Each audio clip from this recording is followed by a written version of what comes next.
Hello everyone, my name's Cassandra Johnson. I'm going to be doing this assignment on confessional poetry. I just wanted to do a quick intro and say I'm sorry if you hear any noises. I am currently recording in a room that has 2 guinea pigs and a rabbit, so I do apologize if you hear any crazy noises, aka like right now. I'd also like to apologize for not being there in person, as some personal things have come up and I won't be able to be there to present. I hope you enjoyed my presentation regardless, and I'll see you guys soon. Okay, so let's get started. Once again, I'd like to announce that my presentation will be on the confessional poetry movement. The first poem that I'm going to be using is called Walking in the Blue. It's by Lowell. The night attendant, a BU sophomore, rouses from the mare's nest of drowsy head, propped on the meaning of meaning. He catwalks down our corridor as your day makes my agonized blue window bleaker. Crows maunder on the petrified fairway. Absence my heart grows tense, as though a harpoon were sparing for the kill. This is the house for the mentally ill. What use is my sense of humor? I grin at Stanley, now sunk in his 60s, once a Harvard All-American fullback, if such were possible, still hoarding the build of a boy in his 20s as he soaks a ramrod with a muscle of a seal in his long tub, vaguely Uranus from the Victorian plumbing. A kingly granite profile in a crimson gold cap, worn all day, all night. He thinks only of his figure, of slimming on sherbet and ginger ale, more cut off from words than a seal. This is the way day breaks in Bowditch Hall at McLean's. The hooded night lights brights out Bobby. Porcelain 29, a replica of Louis XVI without the wig. Redolent and roly-poly as a sperm whale, as he swashbuckles about in his birthday suit and horses at chairs. These victorious figures of bravoed, ossified young. In between the limits of day, hours and hours go by under the crew haircuts and slightly too little non-sensual bachelor twinkle of the Roman Catholic attendants. There are no Mayflower screwballs in the Catholic Church. After a hearty New England breakfast, I weigh 200 pounds. This morning, clock of the walk, I strap my turtle-necked French sailor's jersey before the metal shaving mirrors and see the shaky future grow familiar in the pitched indigenous faces of these thoroughbred mental cases. Twice my age, half my weight, we are all old-timers, each of us holds a locked razor. This poem was published in 1959, and it looks into the surreal world of mental health institutes, specifically the ones that Lowell actually attended, which was McLean Hospital, Belmont, just outside of Boston. Now to go into a brief look into the Poetics, which we'll expand more on later. The poem is visually very chaotic and it has real no organization. Most of the lines vary in size and style, including font and brackets. Lowell used a multitude of different formats and injunctions to simplify the inner monologue of himself and the classic assumptions in regards to the poem, based on the italics used and brackets used. The poem also displays constant movement, and some moments are more intense than others, which is represented through the sparse and short lines where they get cut off in some points. Now let's move into looking at Robert Lowell himself. As I said, he grew up in Boston, Massachusetts. He studied at Harvard University and Kenyon College. He is best known for his life studies, published in 1959. However, his work has a large variety. In the 1940s, he began to write startlingly original personal or confessional poetry, which is what we're talking about today, and it had much looser forms and meters. In 1960, he wrote increasingly public poetry, so a lot of his poetry during this time was very public. In the 1970s, he created poems that incorporated and extended elements of all the earlier poetry. He also wrote and translated many imitations of plays, His art and his life were completely intertwined, and he strongly believed in the identity of self and language, which is something he played a lot with in his own poetry. He was born into a home dominated by tension between his father and his mother. His father was a member of the infamous Lowell family, and his mother was also from a prominent family known as the Winslows, and both these families were dated back to the early days of New England. Robert felt the strains of his childhood, and both his immediate family would figure largely in his poetry. In 1937, he had a fight with his father and left home, a choice he made that had serious consequences for his life and his poetry. This also really affected his mental health. Alan Tate was an important influence on his poetry. Kenyon College, he earned a degree in classics, sum cum laude. He met Randall Jarrell and Peter Taylor, two fellow writers who would remain his lifelong friends. He then converted to Roman Catholicism and married a fiction writer known as John Stafford. He also refused induction into the armed forces, and he also served 5 months in jail due to this. Lastly, in 1957, Lowell continued to suffer from mania and depression. In the writing of life studies, I found I had no language or meter that would allow me to approximate what I saw or remembered. Yet in prose I had already found what I wanted, the conventional style of autobiography and reminiscence. So I wrote my autobiographical poetry in a style I thought I had discovered in a French novelist, Gustave Flaubert, one that used images, ironic or amusing particulars. I did all kinds of tricks and with meters and avoidance of meter. I didn't have a bang word into rhythm and count. Moving on to our next poem called An Agony as Now, and this poem is by Amiri Baraka. I am inside someone who hates me. I look out of his eyes, smell what foul tunes come into his breath, love his wretched women, slits in the metal for sun, where my eyes sit turning at the cool air, the glance of light or hard flesh rubbed against me, a woman, a man, without a shadow or voice or meaning. This is the enclosure, flesh where innocence is a weapon on obstruction, touch. Not mine or yours, if you are the soul I had and abandoned when I was blind and had my enemies carry me as a dead man, if he is beautiful or pitied. It can be pain. As now as all his flesh hurts me, it can be that, or pain, as when she ran from me into the forest. Or pain, the mind, silver spiraled, whirled against the sun, higher than even old men thought God would be. Or pain and the other, the yes. Inside his books, his fingers, they were withered yellow flowers and were never beautiful. The yes you will, lost souls say, beauty, beauty practiced, as the tree, the slow river, a white sun in its wet sentences, or the cold men in their gale, ecstasy, flesh or soul, the yes, their robes blown, their bowels empty, they chant at my heels, not at yours, flesh or soul as corrupt, where the answer moves too quickly, where the God is a self after all. Cold air blown through narrow blind eyes, flesh white hot metal, glows as the day with its sun. It is a human love. I live inside, a bony skeleton you recognize as words or simple feeling. But it has no feeling. As the metal is hot, it is not given to love. It burns the thing inside it, and that thing screams.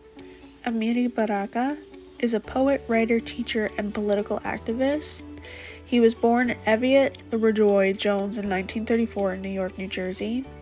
He attended Rutgers University, Howard University. He spent 3 years in the U.S. Air Force and returned to New York City to attend Columbia University and the New School for Social Research. He was well known for his social criticism. He typically wrote in incendiary style that made it difficult for some audiences and critics to respond to his work. In most of his work, it was confrontational. In the 60s, he moved to Harlem and became a black nationalist. In the 70s, he was involved in Third War liberation movements and identified as a Marxist. Baraka was also recently accused of anti-Semitism for his poem Somebody Blew Up America, written in response to the September 11 attacks.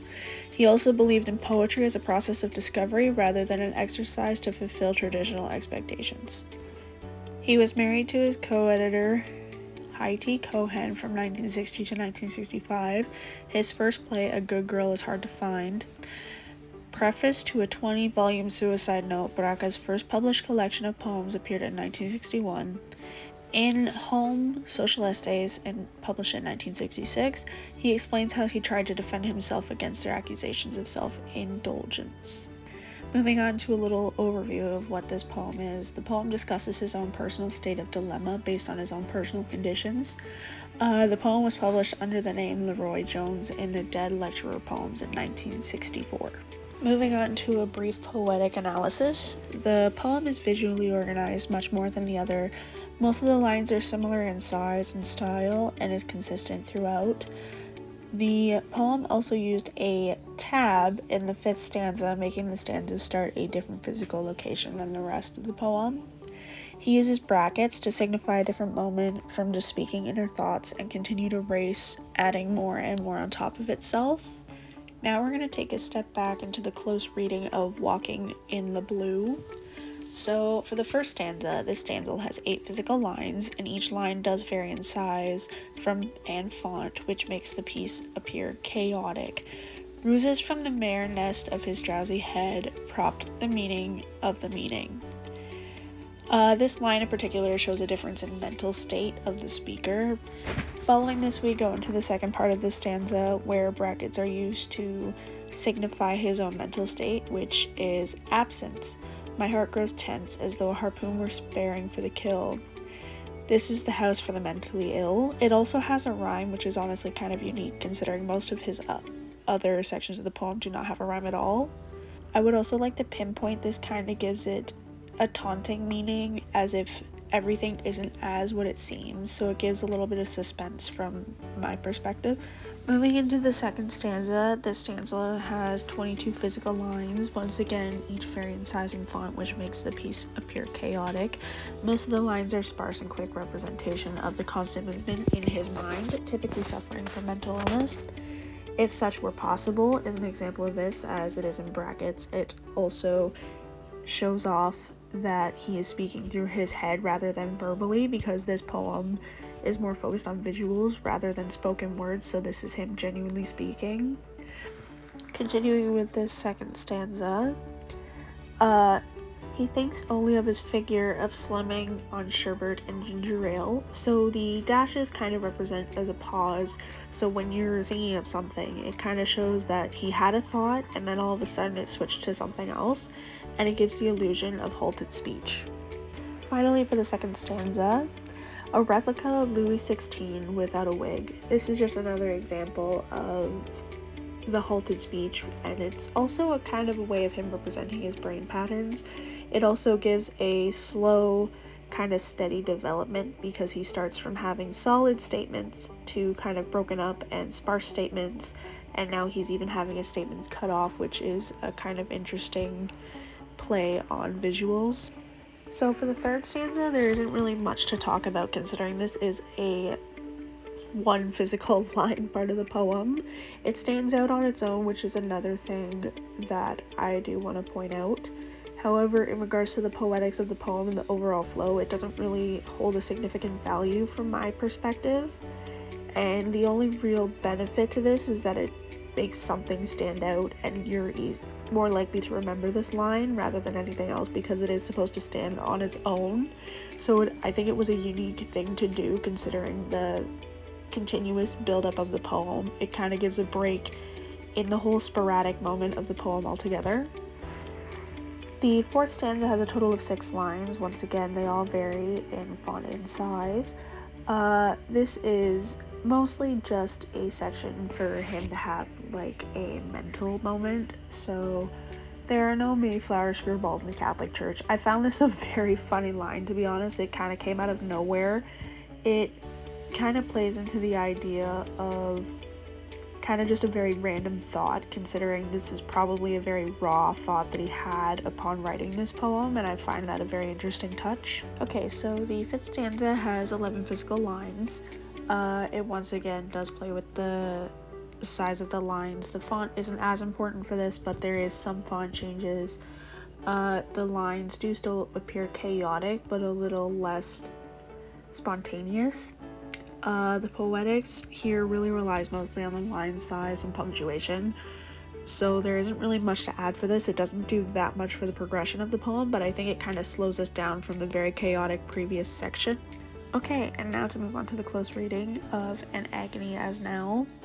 The first stanza has 6 physical lines. The format of this stanza is concise and fairly similar to the length of each lines. I am inside someone who hates me. I look out from his eyes, smell. The lines represent more of an organized material state at the very beginning of the poem, where this does change later on. It also stays very concise and very linear. The lines don't really change in length all that much. When it comes to the second stanza, this one has 5 lines. The format of the stanza is concise and fairly similar. The lines, however, are longer than the ones in the previous stanza, so it kind of builds up the physical aspect of this poem. This poem relies a lot on the length of its lines rather than font changes. However, there are still significant punctuation and font changes that are going to be noted later. But for this specific section, the real thing that I notice is the length of the line change rather than anything else. It also kind of shows a speeding up process or a thickening of the information that's being displayed, considering the lines are a lot longer than the previous stanza. Moving on to the third stanza, this one has 7 physical lines. The format kind of stays the same. However, this stanza does kind of go back to the more smaller lines, so it's a pattern kind of thing at this point. But there are some brackets in this, and it kind of shows the addition of their inner thoughts. But with this poem in particular, it does it on top of one another. So you have, this is the enclosure flesh where innocence is a weapon and abstraction touch, not mine. The not mine section is a new bracket, meaning that the original bracket never even ended. So these thoughts are being piled on top of one another, and it shows an inner dialogue where your mind is kind of just running through a bunch of thoughts, which I think is a very cool idea. The fourth stanza, this one has 13 physical lines. The lines become longer once again, but the play in brackets is still there. However, this bracket does end. It can be a pain, as now, as all his flesh hurts me. It can be that, or. So it shows the speaker's inner dialogue, and it's not as broken up and sporadic as before. Continuing with the fourth stanza, once again it still has 13 lines, but for this specific part, I wanted to talk about the indent that the poet decided to use. I thought it was an interesting technique. It kind of shows a break in own personal perspective, and it gives the idea of a sudden change in their mind. It's another way of kind of line breaking or using the dashes. It kind of gives the same effect because you have to pause. Pain as when she ran into the forest, or pain the mind, silver spiral world against the. So it's a really good way to kind of make the reader stop and think. It's also a very cool stylistic type of flow, and I think it was a good choice for where it is in the poem to kind of break up all the tension that was building from the sporadic, constant inner thoughts building on top of one another. Moving on to our fifth stanza, this one has 5 physical lines, so we're going back to the lower amount. However, the lines are very consistent still, and the length is very similar. This is mostly just about the inner thoughts with the brackets once again. Their robes blown, their bowels empty, they chant at my heels, not at yours. Flesh or soul as corrupt, there is an answer, moves too quickly, where the God is a self after all. So it's just another kind of thought bouncing type moment that I wanted to point out. Moving on to the 6th stanza, this stanza has 5 physical lines. The format and the lines are very similar in length. There isn't really any huge discrepancies there. This section doesn't really give any physical progression to the poem, it's kind of just there. This is more for the content rather than the actual progression of Poetics, so there isn't really much to point out here. For the final two stanzas, I decided to pair them together because they are kind of short. Combined, there's a total of 5 physical lines. The format of this stanza is quite concise and similar, however, there are 2 lines that are a little longer than the rest. This is a more shorter section. It does kind of show the slowing down of the mental process that the speaker is going through, and that's really the only thing that I noticed in regards to Poetics. I must say, in regards to Poetics, this poem uses a lot of different techniques that were kind of hard to pinpoint. I feel that the well-organized manner of the speech kind of played a negative effect in regards to the overall play of the Poetics of this poem. Now I'm gonna do the battle of the best. Walking in the Blue versus An Agony As Now. Both poems use similar tactics, obviously. Both of them used brackets. Both of them tried to express their inner thoughts. However, in regards to Lowell's, he didn't have any bouncing thoughts on top of one another. He kept them very sparse, which played better into the story that he was trying to tell because he was transitioning from place to place based on the content of the poem. However, with Baraka's poem, it was more of a bounce on bounce on bounce, so there was constant flow of inner thought or emotion that was being expressed through the poem, which it was a good thing to see. However, it did kind of disrupt the organization, like physical aspects of the poem that it was going for. As I said, they did both use the same tactics to get the same thing across, which both signify movement of the inner thoughts, which was done well for both poems. However, I prefer Walking in the Blue over An Agony As Now in regards to this. Another thing I wanted to say is both poems use different forms of text, for example, italics and such like that, or the tab that was in Baraka's poem. So the italics, I feel like it kinda didn't really play very well in this poem. It took me a while to understand what they were trying to get across. I feel like it was a unique thing to put in the poem considering it wasn't used more than once, so it obviously had a physical play. It's just the only way that I saw it was more of a physical statement rather than an inner statement, because the inner dialogue was in brackets and you could tell. For the second poem with his Barakas, they used a tab, which I think was a really fun twist that I just didn't expect, and I think it was really, really cool to see. And overall, I think it played well into the concepts that they were trying to progress as a time skip or like a pause, which was done very well. There's only 2 real things that I wanted to address in regards to differences. Obviously, the way the physical poems looked. One of them was very chaotic, very sparse, had line spaces that kind of just played into the whole sporadic nature of its poem, whereas the other one kept it very pattern and physical appearance more appealing, for lack of a better term, and less chaotic, which made it a little easier to read. In regards to this, both poets kind of took a different perspective into the personal health side of confessional poetry.